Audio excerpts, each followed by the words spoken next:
Alors, aujourd'hui on va cuisiner en fait des acras de morue. Je vais vous montrer un peu à quoi ça ressemble. Pour vous expliquer, dans ce petit bol de mixeur, on a en fait mélangé de la farine, de l'eau, de la morue, bien entendu, du cabillaud donc, sel, poivre, de la cive, tu peux mettre du citron vert aussi, des oignons, de l'ail et du piment. Beaucoup de piment parce que c'est ce qui donne aussi le goût des acras et ce côté piquant. Donc voilà. On a mis tout ça dans notre mixeur, on l'a mixé, comme vous pouvez le remarquer ici. Et donc cette mixture-là, on va la mettre à frire pour faire nos acras.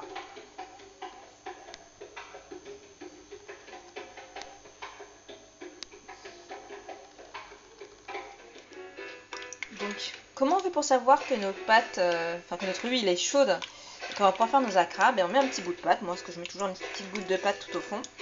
Et en fait, quand elle va remonter, ça veut dire que l'huile est suffisamment chaude et que je vais pouvoir commencer à faire tranquillement mes acras.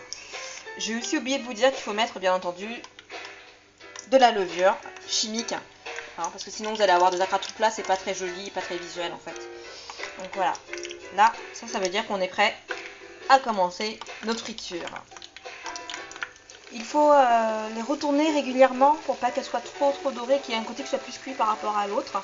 Donc moi ce que je fais, c'est que je les fais tourner. Vous voyez par exemple celle-ci. Hop, je vais la faire tourner tranquillement.